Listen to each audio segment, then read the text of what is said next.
வணக்கம். ரொம்ப நாளுக்கு அப்புறம் பாக்குறேன். எங்க நம்ம தாடி இப்படி போனை வச்சிருந்தா உங்க மூஞ்சி தெரியணும்ல. எனக்கு 1-2 பேர் தான் இருக்கீங்க சார். வணக்கம். மற்றவங்க எல்லாம் ரொம்ப புதுசா இருக்காங்க. நீங்க பழைய ஆளுங்க என்னை மாதிரி.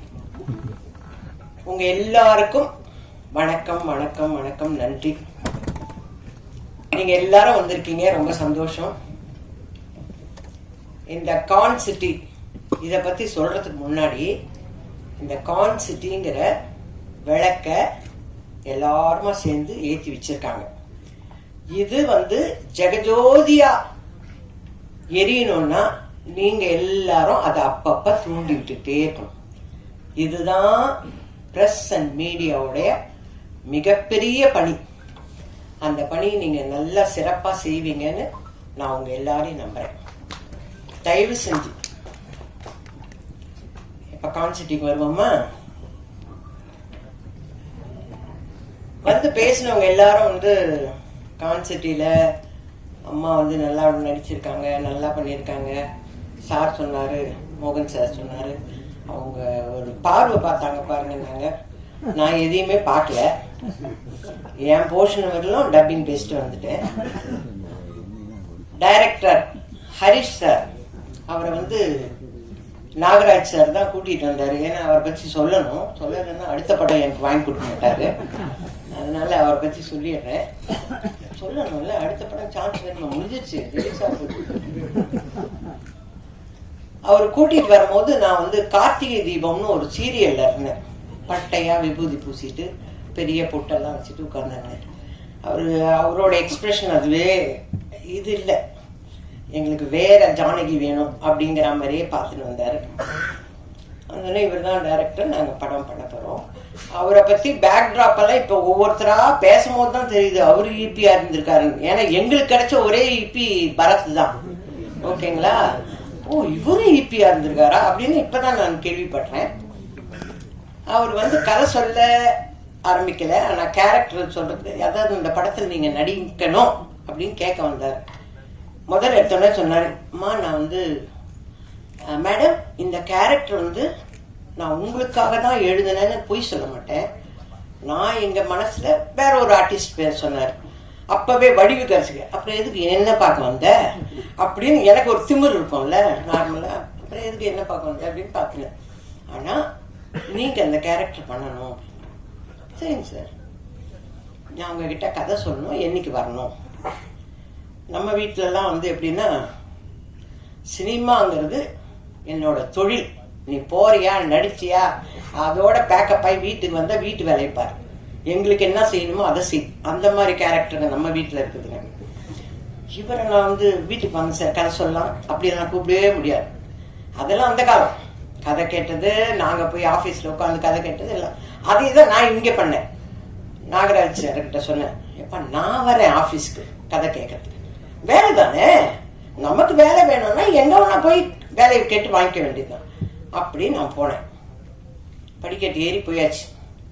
போனோடனே ஏதோ கதை இல்லை, அம்மா நீங்க இந்த கேரக்டர் யோகி பாபு சார். ஹே, யோகி பாபு சார் இருக்காரா? அர்ஜுன் தாஸ் சார். அவ்வளவா எனக்கு தெரியாது. இந்த ஹீரோயின்.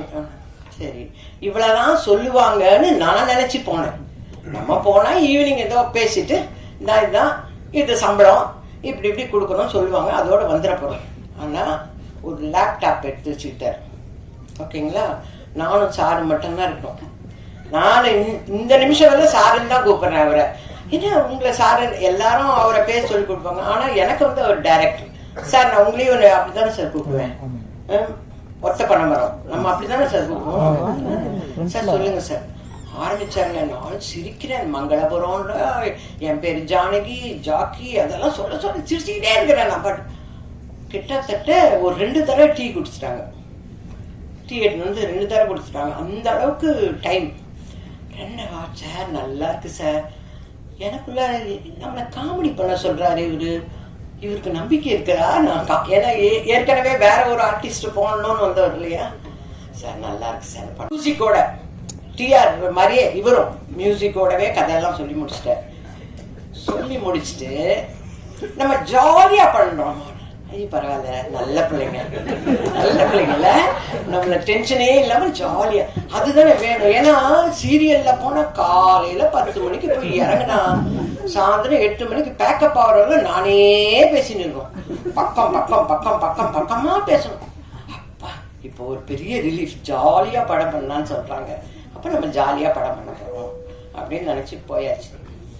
சரின்னு ஸ்டில்ஸ் எடுத்தாங்கப்பா. அப்ப இந்த ஈபி தான், ஈபியும் நாகராஜும். ஈபிங்கிறது சாரோட பிரதர், டைரக்டர் சாரோட பிரதர்.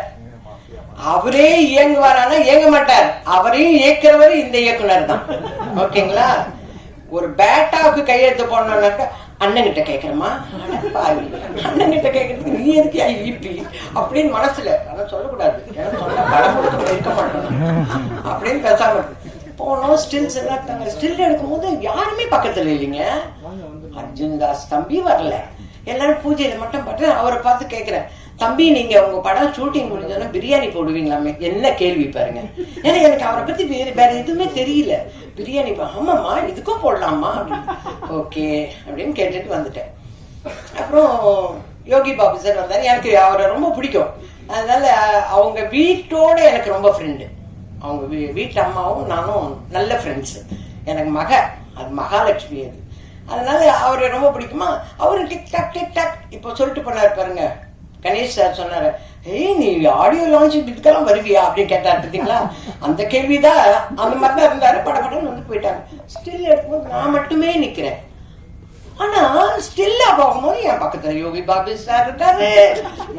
என்னங்கடா பண்றாங்க இவங்க அப்படின்னு எனக்கு ஒண்ணுமே புரியல. ஆக்சுவலா வந்தாச்சுப்பா, ஷெட்யூல் போட்டாங்க. வந்தாரு ஈபி. ஷெட்யூல் ஆரம்பிக்குதுமா, உங்களுக்கு சம்பளம் இவ்வளவுதாம்மா. நாகராஜ், ஏன் இப்படி பண்ற, இவ்வளோ நாள் வாங்குற, கொஞ்சம் காசு ஜாஸ்தியாவே. நம்ம அதுக்கு தான் இருக்கிறோம். நம்ம கேரக்டர் எல்லாம் விட நான் வேலைக்கு போனா சம்பளம் வாங்கணும். இதுதான் என்னோட மோட்டிவ். என்னையா கொஞ்சம் பார்த்து சொல்லக்கூடாது. இல்லம்மா கரெக்டா நடந்துக்குவாங்கம்மா. எல்லாம் இந்த புதுசா வராங்கனாவே திக்குன்னு இருக்கும், எப்போ பேமெண்ட் வருமோ என்ன. ஆனா அந்த விஷயத்துலதான் ஈபி சூப்பர். அதெல்லாம் கரெக்டா பண்ணுவார். குட் மார்னிங்மா, அவ்வளவுதான். அதுக்கப்புறம் ஈபி டிசப்பியர், ஓடிடுவாரு. அவர் இருக்கவே மாட்டாரு. எங்க ஈபி ஏதாவது கேட்டா அம்மா ஈபி கிட்ட கேட்கணுமா, கேளுங்கயா கேளுங்க, இல்லம்மா காணமா இங்க, இப்படியே ஓடிடுவார். அதோட பேக்கப் ஆகணும். அம்மா முடிஞ்சிச்சு, கார் சொல்லிட்டேன். அட பாவி, இவ்வளவு நேரம் எங்கேயா போன நீ அப்படிங்கிற மாதிரி தான் இருப்பாரு ஈபி. அவ்வளோ நல்ல ஈபி அவர். ஈபி நான் வேற வழி இல்ல, படம் எல்லாம் முடிஞ்சிச்சு, ரிலீஸ் ஆகுது 10 வருஷம். அந்த மாதிரி ஒரு ஈபி. எனக்குன்னு டைரக்டர் சந்தோஷ்னு ஒரு கோ டைரக்டர் நியமிச்சு விட்டார். அம்மாவை ஹேண்டில் பண்றது நீங்க தான். அவர் வந்தோடனே எப்படிமா, நல்லா இருக்கேன்ப்பா, என்னப்பா இன்னைக்கு சீனு, வந்துருமா. அதை படிக்கிறதுக்குன்னு விஜய்னு ஒருத்தர் வருவார். அவர் அப்படி படிக்கிறதோட சிரிக்க கூட மாட்டாங்க. நம்ம கிட்ட கதை சொல்லும் போது ஜாலியா ஒரு படம் பண்ணலாம். இங்க யாருமே சிரிக்க கூட மாட்டேன்றாங்களே, என்னங்கடா இது. டைரக்டர் குட் மார்னிங் மேம், அவ்வளவுதான். அந்த இது டப்பாக்குள்ளாரே இருப்பாரு. ஒரு ஜாலியா ஒரு காமெடி பண்ணுவோம், அது பண்ணுவோம், எதுக்குமே. அப்புறம் டைலாக் ஜாக்கி, நான் கதையெல்லாம் சொல்ல மாட்டேன் சார், உங்க அளவுக்கு 2.5 மணி நேரம் கதை சொன்னா என்ன வருது. நான் ஜாக்கி, அம்மாவுக்கு தெரியும், அம்மா சொல்றேன் கேள். என்ன கட்டுக்கட்டா பேசுறாரு இவரு. நீங்க ஜாக்கி, இது நார்மல். ஜாக்கி, அம்மா சொல்றேன் இல்லடா, நான் பாத்துக்கிறேன்டா, நீ இப்போ இதுதான் வடிவு கட்சி. 47 வருஷமா ட்ரைனிங் எடுத்த ஒரு விஷயம். இங்க புதுசா ஜாக்கி நான் சொல்றது என்னப்பா பட்டு பட்டுன்னு ஓடிக்கிறாரு. எனக்கு பயமா இருக்கு. நீட் எக்ஸாம் எழுத போன மாதிரி ஆயிட்டேன். ஐயோ, கதை சொல்லும் போது ஜாலியா இருந்தது. இங்க வந்தா யோகி பாபு தம்பி வந்தோடனே ஏதோ நல்லா பேசுவாரு. மா என்ன பேசுறாங்க காதுலயே அவருமா, நீ பண்றது சரியில்லைம்மா. ஐயோ என்னோ சொல்றாரு இவரு, என்ன சொல்றாரு. விஜய் தம்பி இங்க வாங்க, என்ன டைலாக் 2 பேரும் பேசுறோம். அவர்கிட்ட கேட்டுக்கிட்டு, விஜய் கிட்ட கேட்டுக்கிட்டு, ஓ இததான் இவங்க சொல்றாங்கன்னு ஒரு யூகத்திலேயே நடிச்சுட்டு இவர் கூட ஒரு ஸ்டில் எடுத்தேன், அர்ஜுன் தாஸோட ஒரு ஸ்டில் எடுத்துட்டு என் பேத்திக்கிட்டு போய் நான், ஐயோ நீ மட்டும் அர்ஜுன் தாஸோட எடுத்தேன், ஐயோ எனக்கு ரொம்ப பிடிக்கும் அவர் வாய்ஸ், என்னங்கடா இது இது இது இது 4ஆம் கிளாஸ் தான் படிக்குது, அதுக்குள்ள அர்ஜுன் தாஸ் ஒண்ணுமே புரிய. இது பாப்பா அவர் வில்லன் தான், அவர் அதுலதான்மா வில்லன், இப்ப இதுல ஹீரோ ஆயிட்டாரா, ஐயோ சந்தோஷமா மம்மி அர்ஜுன் தாஸ் ஹீரோ ஆயிட்டாரு. அட என்னங்கடா இது, நமக்கு ஒண்ணுமே தெரிய மாட்டேங்குது, இதுங்க இப்படி அப்படி ஒரு சந்தோஷம். அர்ஜுன் அவர் பேசுறதால, அவர் எவ்வளவு அழகான வாய்ஸ், அதுல கொஞ்சம் சத்தமா பேச விட்டாதானுங்க டைரக்டர், யாரையுமே சத்தமாவே பேச விட மாட்டாரு. நம்ம எல்லாரும் போனோம், என்ன பண்றோம் என்னன்னே எனக்கு தெரியல. ஐயோ தெரியாதமா புது பசங்களோட மாட்டிட்டோம், நமக்கு ஒண்ணுமே அர்த்தம் புரிய மாட்டேங்குது. நம்ம கொஞ்சம் சத்தமா இல்லம்மா நீங்க நார்மலா பேசுங்க, எனக்கு பயமா இருக்கு, நான் நார்மலாவே இப்படிதான் பேசுன்னு சொல்லணும் போல இருக்கு, எல்லாம் மைண்ட் வாய்ஸோட அப்படியே இது அப்படியே அடங்கு. சரி மேக்கப் ஆகுது, இப்போவாது ஒரு 1/2 இன்ச்சுக்கு மேக்கப் போட்டு வந்திருக்கேன், அட்லீஸ்ட் இதுக்காவது போட்டு போறேன். மேக்கப்பும் கிடையாது, கொஞ்சம் லிப்ஸ்டிக், ஆமா அதை மட்டும் அந்த கரெக்ஷன்லாம் மட்டும் சொல்லுவாரு டைரக்டர். பேச மாட்டாரு, ஒரு சந்தோஷமா சிரிக்க மாட்டாரு, அப்படியே அவர் லக்கான் அடிச்சு குதிர மாதிரி இருப்பாரு. பிரேக்னு ஒண்ணு கிடையவே கிடையாது. எனக்கு ஃபர்ஸ்ட் வந்த விஷயமே எனக்கு அல்சர் தாங்க வந்தது, சொல்றது கிடையாதுங்க. இவர் பிரேக் சொல்ல மாட்டாரு, ஆனா கேமராமேன் பாருங்க ஷார்ட்ஸ் எல்லாம் போட்டு இப்படி ஒரு டப்பால,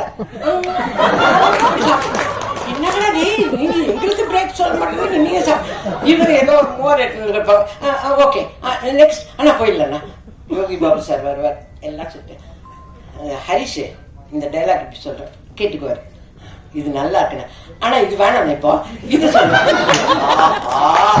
நல்லா பழகினவங்களுக்கே இதுன்னா நம்ம இப்பதான் நியூ என்ட்ரி, ஒரு கரெக்டும் ஒன்னும் சொல்லலாம், அவர் சொல்றாரா என்ன சொல்றாரோ அதை மட்டும் செஞ்சுட்டு போயிடுவோம் அப்படின்னு. நானும் அவரை மாதிரி லகான் அடிச்சு கொடுக்குற மாதிரி சீக்கவே மாட்டோம். இப்ப ஏறி வரும்போது எப்படி தம்பி எனக்கு ஹெல்ப் பண்ணி மேல கூட்டிட்டு வந்தாரோ அதே மாதிரிதான் செட்ல இப்படியே நிற்பான், யாருன்னா நிக்கட்டும், அதை பத்தி எல்லாம் அவங்க எல்லாம் கவலைப்பட மாட்டாங்க. ஆனா உடனே அர்ஜுன் மட்டும் வந்து ஆமா நீங்க உட்காருமா, அது இவர் இல்லைன்னா அந்த பாப்பா, இவங்க 2 பேருமே என்னை வந்து டேக் கேர் பண்ணிக்குவாங்க. ஆனா இவங்க யாருமே நம்மளுக்கு திரும்பி கூட பார்க்க மாட்டாங்க. அதுலயும் இந்த சஞ்சய் எல்லாம் வந்து என்னை ஓட்டின்னு போறது கேரவன் வந்து, டாக்டர் என்னப்பா சாட்டரி இப்பதான் ஏன் வந்தேன் கூப்பிடுறாரு, ஓகே அவங்க ஓட்டுறதுல அதுக்குள்ள சந்தோஷ் என்னை சமாதானப்படுத்துறதுக்கு வருவார். அம்மா சாப்பிட்டீங்களாம்மா, இல்லன்னு சொன்னா சாப்பிட விட போறியா இப்போ, நட போலாம் பா. இப்படிதான் அந்த படம். அங்க இருந்து எனக்கு டேட் கேட்கறது சந்தோஷ் தான் கேட்பாரு. அம்மா நம்ம வந்து இதுக்கே அவர் தான் கேட்டு என்ன பிக்ஸ் பண்ணி வச்சிருக்காரு, எங்கேயும் போக கூடாது, இந்த வாரம் ப்ரமோஷன் போனோம் அப்படி. அந்த அளவுக்கு பக்கா பிளானிங், எல்லாமே பக்காவா பிளான் பண்ணி. அவர் சொன்னார் தெரியுங்களா, வீட்டு கணேஷ் சொன்னார்ல சீக்கிரமாவே என்ன முடிச்சுட்டாங்கன்னு, அந்த மாதிரிதான். என்ன எனக்கு நடுவுல கொஞ்சம் உடம்பு சரியில்லாம போச்சு, அது வந்து கேமராமேனால, அதெல்லாம் ஓகே எனக்கு கேமராமேனால தான் எனக்கு உடம்பு சரியில்லாம போச்சு, அது உலகத்துக்கே தெரிஞ்சிச்சு. அதனால உங்களுக்கும் பிரஸ் தானே, நமக்கு எப்படி இருந்தாலும் தெரிய வரும்.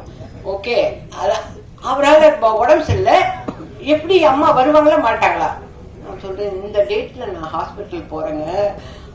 இவங்க ஷூட்டிங்க முடிச்சு மறுநாள் காலையில சீரியஸ் ஆகி ஹாஸ்பிட்டல் அட்மிட் ஆயிட்டேன். அந்த அளவுக்கு நான் நடிச்சேன்.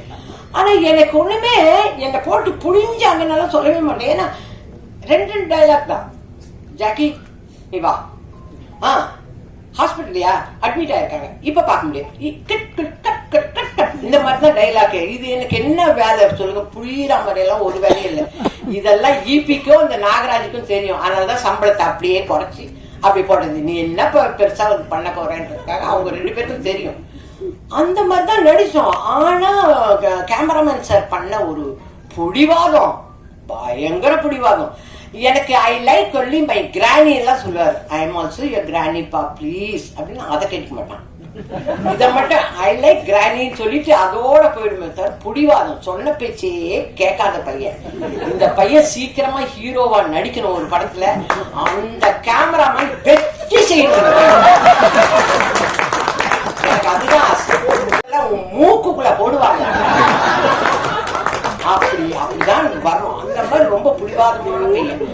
அத கூட எங்க ஹரிஷ் டைரக்டர் காதலே வாங்க மாட்டாங்க. இந்த மாதிரி பண்றாங்க அந்த மாதிரி பண்றாங்க எதுவுமே பண்ண மாட்டாங்க. என்ன ஹாஸ்பிட்டல்ல இருந்து வந்து பார்க்கும்போது, அம்மா நீங்க எதுவா இருந்தாலும் என்கிட்ட சொல்லணுமா? அது எப்படிங்க? அதுக்கு முன்னாடி சந்தோஷ், சஞ்சய், விஜய் இவங்களெல்லாம் தாண்டி நான் வந்து நீங்க குட் மார்னிங் சொல்றதோட சரி, அதுக்கப்புறம் அந்த டப்பாக்குள்ள போய் பூந்துடுறீங்க. நான் எங்க இருந்து என்னோட குறைய சொல்ல முடியும்? ஏன்னா எல்லாரும் நல்லதே சொன்னாங்க, நான் சொல்லணும்ல என்னெல்லாம் நடந்ததுங்கன்னு. இவ்வளோ கஷ்டத்துல ஜாலியாவே படம் பண்ணல. பொய் பொய் பொய் பொய். நாங்களாம் ஜாலியா நடிச்சோன்னா வந்தவங்க எல்லாம் 2 நாள் நடிச்சிருப்பாங்க. ராதா ரவினா ஒரே நாள். அவரு முட்டி ஆபரேஷன் பண்ணிட்டு வந்திருக்காரு, இவங்க ஏத்திட்டாங்கப்பா மேல அடிக்கட்டு ஏறி வா. அவர் நிக்கிறாரு. நானு அண்ணே கால் ஆபரேஷன். ஆமா அப்ப சொல்லல இவனுங்க இங்க அண்ணே என்னன்னு அண்ணா. அங்கேயே ட்ரெஸ் சேஞ்ச் எல்லாம் பண்ணி அங்கேயே சாப்பிட்டு அவரும் ஜாலியா நடிச்சு கொடுத்துட்டு போறாரு. அந்த கேரக்டர் ரொம்ப ஜாலியா நடிச்சாரு. அந்த அளவுக்கு தான் ஜாலின்னா அவங்கவுங்களா நினைச்சுக்கணும் இது ஜாலி அப்படின்னு. மற்றபடி ஜாலி எல்லாம் கிடையாது. அவ்வளோ ஹார்ட் ஒர்க் பண்ணி எடுத்திருக்காரு இந்த படத்தை. எல்லாருமே சொன்ன மாதிரி, மியூசிக் டைரக்டர் சொன்ன மாதிரி, ஒரு படிப்பு படிக்கணும்னா இப்போதைக்கு இருக்கிற பிள்ளைங்க விஷுவல் கம்யூனிகேஷன் முடிச்சதும் ஒரு நல்ல டைரக்டர்கிட்ட இன்டர்ன்ஷிப் போய் படிக்கணும் இல்லையா? அந்த மாதிரி அண்ணனும் தம்பியும் அந்த இபி ஒன்றும் சாதாரண ஆள் இல்லை. பார்க்கறதுக்கு சின்ன பையன் மாதிரி இந்த இது என்ன இபின்னு நினைச்சா பயங்கரமான ஆளு. அந்த இபி ஆகட்டும் இவராகட்டும் நிறைய கம்பெனிகள்ல ஒர்க் பண்ணி நிறைய எக்ஸ்பீரியன்ஸ். அதனாலதான் அவர் சொன்னார் பாருங்க, எல்லாமே எடிட்டர், இதுதான் எடுக்க போறேன் இவ்வளவுதான் எடுக்க போறேங்கிறது எல்லாமே பக்காவை எடிட் பண்ணி, நானே வரலனாலும் ஷூட்டிங் நடக்கும். அப்படி எடுப்பார் இந்த டைரக்டர். கொஞ்சம் ஜாகிரதையா இருக்கும். நான் சப்போஸ் டெய்லி பேசிஸ் சம்பளம் பேசியிருந்தேன்னு வச்சுக்கோங்க, நான் வாங்கின சம்பளத்தில் பாதி தான் வாங்கிருக்கேன். ஏன்னா நானே இல்லைன்னாலும் அவர் எடுப்பாருங்க. ஆனா டப்பிங்ல பார்க்கும்போது எல்லாருமே இருக்கிற மாதிரி தெரியுது. ஏய் என்னடா இது என்ன பண்ணிருக்காங்க இவங்க? ஏய் நான் இந்த சீன்ல இங்கதானே வந்தேன், எப்படி அங்க அப்படி. எனக்கு டைலாக் டப்பிங் பேசுறதை விட இதெல்லாம் தான் எனக்கு ஆச்சரியமா இருக்கு. அந்த அளவுக்கு வெல் ட்ரெயின்டு பர்சன் வந்து Harish sir. Very well trained person. இது இல்லைங்க, இதை விட நிறைய படங்கள் அவர் வந்து சக்சஸ்ஃபுல்லா தான் எடுப்பார்.